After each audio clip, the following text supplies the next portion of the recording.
Alice Through the Looking Glass picks up where Alice in Wonderland left off. But this time, Alice must travel through time to save the Mad Hatter.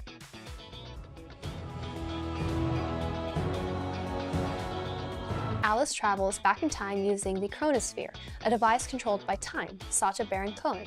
And today we are making the Red Queen's tarts from the film Alice Through the Looking Glass.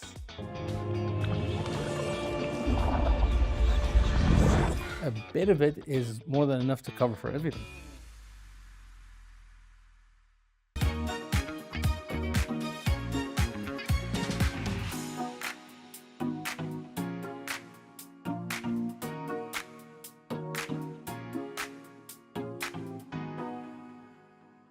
Hello, and welcome back to another episode of Film and Flavor. I'm Zain Hassan. Good evening, everyone. I'm Ahmed Zayani.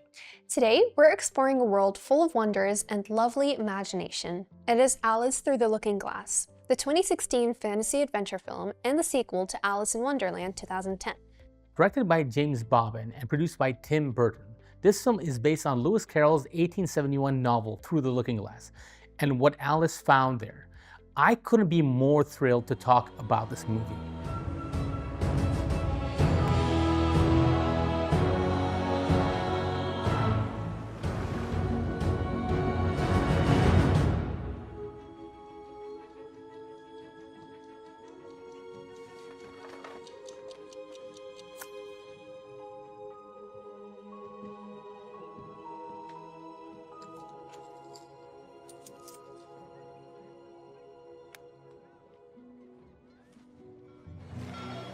Disney, we cover that throughout the different episodes of the show. I'm a Disney fan, you're a Disney fan. What makes Alice Through the Looking Glass different?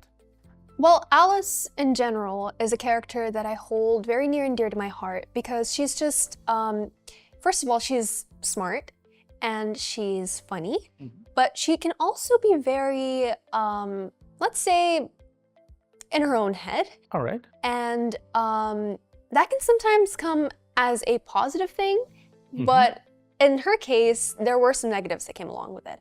And what I truly loved about, especially the first film, is how they managed to incorporate the characters from her actual life and the characters from Wonderland to look and have the same characteristics. So let's say, for example, the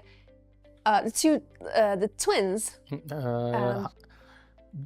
Some WD and let's just say Dumbledy WD. and Dumbledoo. Let's go with that. Yes. Bubbledy, something like that. The two twins. She also Tweedledee and Tweedledum. Tweedledee and Tweedledum. Tweedledee and Tweedledum were actually based on two twins from Alice's real life. I believe they played the two twins in the beginning of the film. Yeah, so I like how they kind of played with that idea that she wasn't truly in Wonderland. She was still in her own head. Or the matter of the Hatter. The former. No, the latter. Tweedles. He's mad. The Hatter? Because the theory about the book, and I believe the animated film, is that this isn't really Alice going to Wonderland, but rather like a hallucination or a dream that she's having. It's kind of similar to the argument that Dorothy never went to the Land of Oz, right? Exactly. Dorothy and Alice are characters that are so similar, that share the same storylines as well. Dorothy is also very much like Alice, I believe. More or less, in terms of like imagination and, but I feel like Dorothy's a bit more grounded, I'd say. I think Dorothy is the more realistic one? Wouldn't say resisting, but limited, I guess, in terms of her emotional scope. I think that with Alice, I don't know, maybe it's because she's younger, I guess. She's able to indulge more in Wonderland. Yeah. Or what was it that they called Wonderland in the live action films? Underland or? Underland, yes. They called it Underland.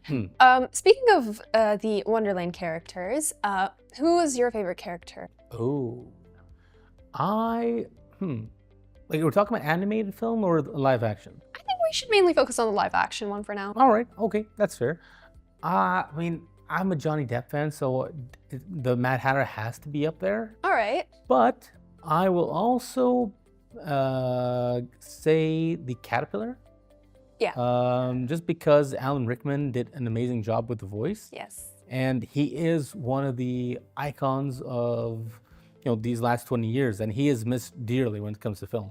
Yes, I agree with you. One of my favorite characters in the Alice in Wonderland films would probably have to be the Red Queen herself, none other than Helena Bonham Carter. She played that role so perfectly, and I don't think they could have picked a better person to represent the Red Queen. She was funny, she was chaotic, and I just love any scene that had to do with the Red Queen. So I watched it mainly because of the Red Queen. And I love the way they realized her in the movie. Yes. You would assume they're gonna go with a specific look based on the animated film, but then the design that they went with for the live action one is very creative. Yeah. It It had a story of its own, I believe. They did, huh? Her big head had something to do with the fact that she's evil or something. Yes, I think it came about in the second one, right? How they when they were talking about her backstory. Yeah. Hard. And yeah, so I just truly enjoyed any Red Queen scene in the film, and especially when she would just like execute anyone at any given moment. It's like off with their head for any small tiny mistake, which I thought was pretty funny because it's like so in character. So yeah. My lord is expecting you in the parlor. Shall I announce you? Oh, never mind. I'll announce myself. Where are you? Well, it is ridiculous, but at the same time, ridiculous is something that Tim Burton is very fluent in, and I love that wherever he goes, he always has his posse with him, you know? Yes. And I love when a director does that, when he has cast and crew that he's familiar with. That makes for a more comfortable experience, a more comfortable film that we, as the audience, also are able to appreciate in that sense. Yes, he always has a way with making his films sound very beautiful and magical, but for some reason always have this really weird underlying storyline, like from within. Like you have to dig deep to actually understand what the story is trying to convey to the audience. It's like a childhood nightmare, right? Yeah. It's something that's Fever dream. wide-eyed. Yeah, exactly. Fever dream. Absolutely. You nailed it with that. The story follows Alice Kingsley, played by Mia Wasikowska, as she returns to the whimsical world of Wonderland. She must save the Mad Hatter, Johnny Depp, who is depressed over the loss of his family. To achieve this, Alice travels back in time using the Chronosphere, a device controlled by time, Sacha Baron Cohen. Along the way, Alice uncovers the origins of several characters, including the sibling rivalry between the Red Queen, Erasabeth, and the White Queen, Mirana. In this film, there's more to the story than just the Mad Hatter and Wonderland. There's a deeper emotional journey. Exactly. It's a journey of rediscovery, especially when it comes to the Red Queen, who harbors some deep emotional wounds from her past. But we're not just talking about the plot today. We are going to recreate those tarts and taste them ourselves. Yes, Alice Through the Looking Glass picks up where Alice in Wonderland left off. But this time, Alice must travel through time to save the Mad Hatter. Along the way, she faces an emotional revelation about the Red Queen's past, which changes everything we thought we knew about the Red Queen. The film takes us on a journey of self-discovery with stunning visuals, incredible performances, and of course, the whimsical and often absurd world of Wonderland. One of the most pivotal aspects of the film is the tart scene, which brings us into the Red Queen's past. This scene is more than just about a simple dessert. It's about a deep-seated trauma that shaped the Red Queen's hatred and bitterness. The moment that truly shaped her future came with a simple tart. Her parents always favored her sister, which built a deep resentment in the Red Queen's heart. As a child, she was always accused of eating a tart that her sister had actually eaten. In a moment of injustice, her mother sided with her sister, and the Red Queen, feeling betrayed and unheard, ran away in distress. It was during this escape that she fell and hit her head, which made her head become swollen. You're eating all the tarts. You can have the crust. I don't want the crust. If you can't get along, there'll be no more tarts for either of you. Now out of my kitchen. Dad? It's a metaphor for how, over time, her pain, anger, and bitterness expanded, ultimately leading her to become the evil figure we see later in the film. Now, we get to recreate the iconic tarts from the film. Let's see how Chef Ali Yusuf will make them for us today.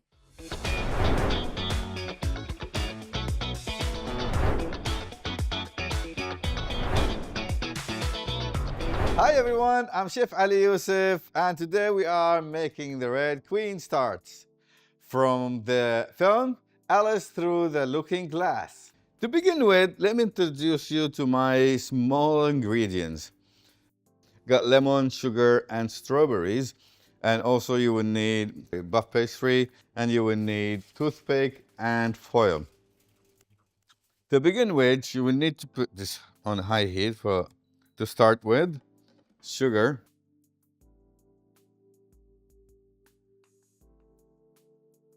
and then we'll add the strawberries. Let's squeeze lemon on it. I like small lemon or got bottled lemon. I prefer fresh.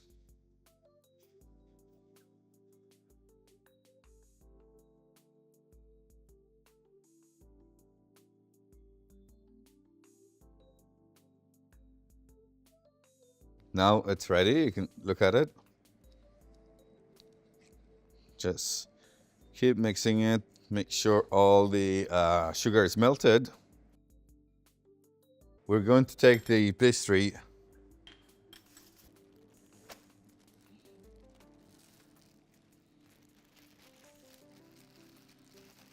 You will need star cutter.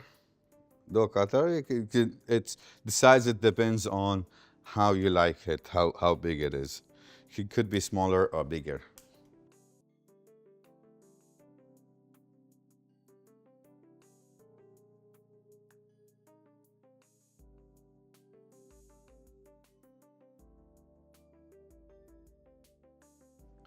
That's the way you like it.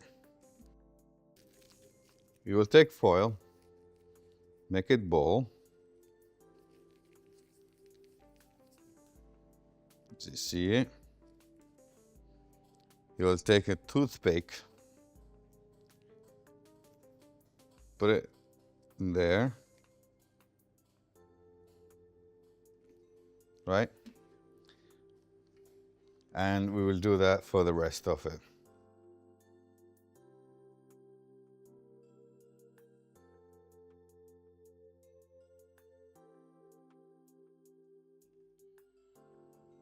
Right, now this is how it is.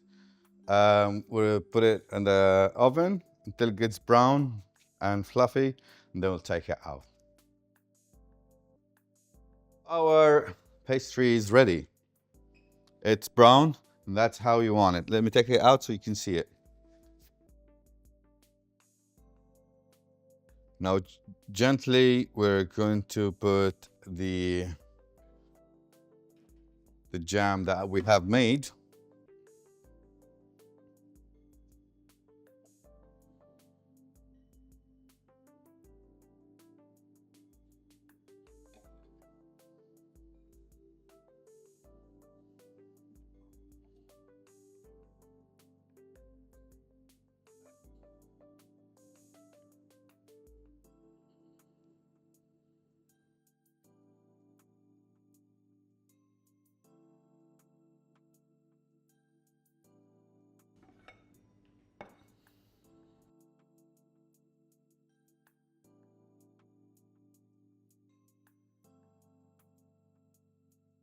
And this is it.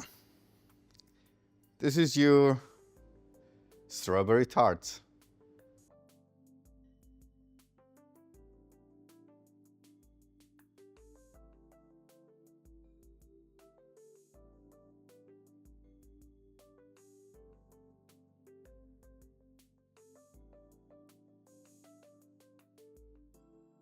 And now you have these amazing tarts ready. You can make them easily at home in your any occasions.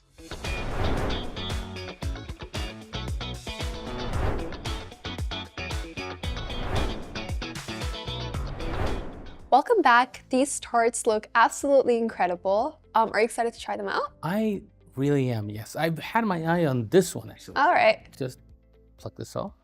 You know what? Have you seen the latest Suicide Squad movie? I have yet. Is it The Suicide Squad, The which came out in Suicide Squad, 2021? yes. Yeah. Doesn't it look like Monstro from that movie? It does, right? yes. It resembles it in a See way. him just walking. You want to take a bite? All right, sure. I'll give it a try. Good. Let's try this.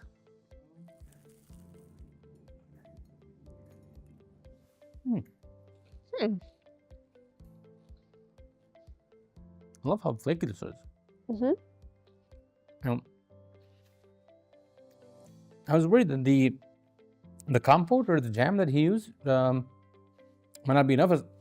It's actually sweet enough that it just a bit of it is more than enough to cover for everything. I mean, I like how there's like very deep lore when it comes to this dish. Like it's not just like a regular strawberry tart. It actually affected a relationship that between two sisters.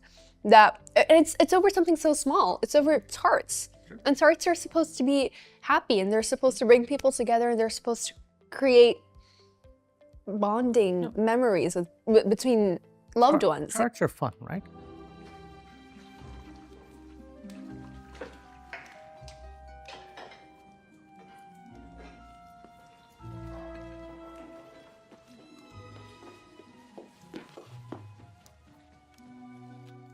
They're fun, yeah. So to have it, you know, like to correlate it with something so sad is heartbreaking. Like this dish brought on the origins of one of Disney's most prolific villains. Yes, and I mean, the whole rivalry between them over something so small fascinates me because it just shows you how it shows you so much about their personalities as well. Because one thing that I've noticed was in the first film, okay, this is probably a hot take, I did not really like the White Queen. Really? Yeah, I don't know, something about, she was just so weird to me.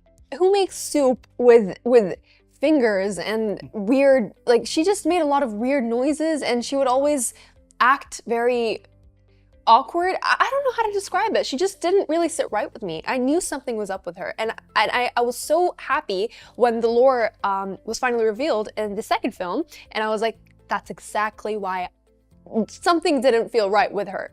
So that's like, I was like, I told you so to my sisters. You know, I'll say this. I like the White Queen, but it could also be my teenage inhibitions finding the attractive actress very alluring. So there Anne is Hathaway. that. Yes. So there's that.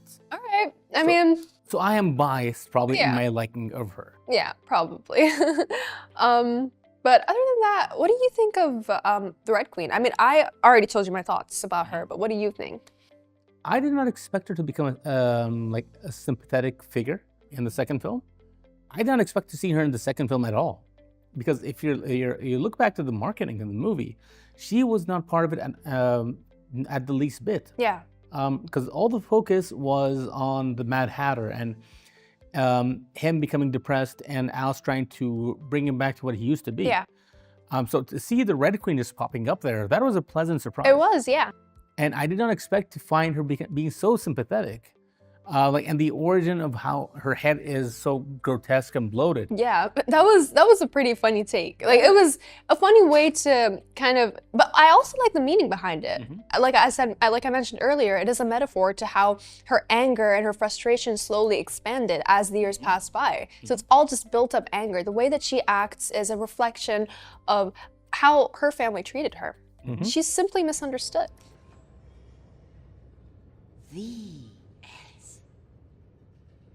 Slayer, my dapper baby walking. The very reason why I have been banished from my kingdom. That, Alice? And I will say that it was heartbreaking as well. Yeah. Like, and I didn't, after seeing the first movie and the animated feature, I did not expect to sympathize with that person, you know? Yeah. And to me, I like my villains evil. Yeah. I like to have villains that you don't root for, that they're evil because they are simply evil. For sure, yeah. So to see the Red Queen being sympathetic, that was That required me to get used to it a bit. Yeah. But I always knew she had a bit of sympathy in her, because there was a scene in the first film where she was talking to the guard. I forgot his name, with the eye patch. Crispin Glover. I don't know the name of the character. The name of the character. She was talking to him, and she truly did love him, and he ended up betraying her. But that showed you that she did have place in her heart for love. She'd just never been loved back properly. So to see that represented in a children's movie was quite emotional. And beautiful as well. Yeah. The filling is the perfect balance of sweet and tangy, and the fruit is fresh and vibrant. It really captures the duality we see in the Red Queen. There's sweetness and there's a little bit of tartness too. I feel like I'm tasting both the past and the present in each bite. Exactly. There is a real complexity to this tart. The pastry is light, buttery, and comforting, but the feeling has a real punch, just like the Red Queen's emotional journey. There's also something beautiful about this tart. It's a reminder that there was one sweetness in her life, a time before everything became clouded by anger and resentment. This dessert truly captures the essence of her character's transformation. Speaking of the story, do you think that Alice could have changed the past if she traveled back in time again? Or would fate always intervene with the events? Do you believe that the past is changeable? Or do you think it's like Back to the Future, where if you go back, you can change something, but there are things that are destined to happen? I feel like, in a way, Alice was in that, whatever you can call it, however you may think of it, dimension, or if it was just her hallucination, whatever it was, it meant something to Alice. And she needed to go through that at that moment in her life, because she was already going through a lot of hardships in her real life, that she needed to go to her imaginary life to kind of think this through. And it taught her so many things about the person that she is and how brave she can be, and that she should never limit herself, a sort of character development for her. So I don't think that she was meant to go back to Wonderland to change the events in her real life. I think that she was just supposed to learn things, valuable lessons in Wonderland, and try to adapt some of them into her day-to-day life. So not to just change everything. The past is written. Yeah. And if we're going to get into alternate timelines and whatnot, we're going to be here all day. But I do think, like, there are things that are destined to happen regardless. And I know a lot of media focuses on that. But by going to the past, she was able to learn more about herself and about the people in Wonderland, both those that she cares about and those that she might otherwise have looked down on. For sure. And I mean, a part of how she learned her lessons in Wonderland was she, in her day-to-day, in her real life, people kept telling her this, Alice, you're too into your head, you say a lot of odd things. But that's the whole point of Alice. She's an odd character, she's weird and she's fun and she's exciting. That's what makes her her. So when she went back to Wonderland and she started bringing those thoughts in, and when she was speaking to Mad Hatter in that one scene, and Hatter goes and says to her, you were much more muchier, you have lost your muchness. And I thought that was a really, even though it didn't really say much, he wasn't really saying much, it said so much about their dynamic, because to him, to the Mad Hatter, Alice was this extraordinary being, and she was fun, she was everything amazing. But to Alice, she was just trying to ground herself because of what people kept repeating to her entire life. So she kind of like took that thought and tried to change, I guess, or tried to go back to her roots. She just went with it, right? Yeah. And like I said, it didn't say much, but it spoke volumes, right? It did.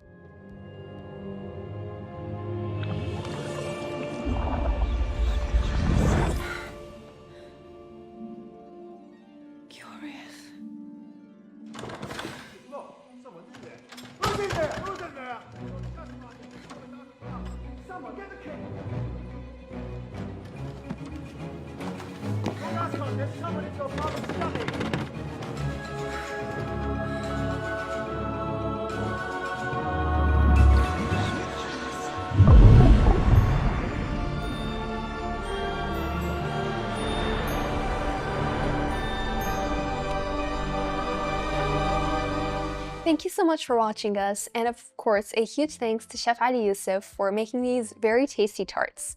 Food really does have the power to tell a story, and this tart has reminded us of the complexities of love, loss, and transformation. In Carol's original works, tarts are a recurring motive. Famously linked to the nursery rhyme, The Queen of Hearts, she made some tarts. In the film, the tarts carry forward this reference while adding emotional depth to the Red Queen's backstory. Yes, whether it's a sweet moment or a bitter memory, food has the ability to take us on an emotional journey. And just like the Red Queen story, sometimes we need to taste a little bit of both to understand the whole picture. Thank you for watching us today, and see you next time with another film and another dish. Goodbye.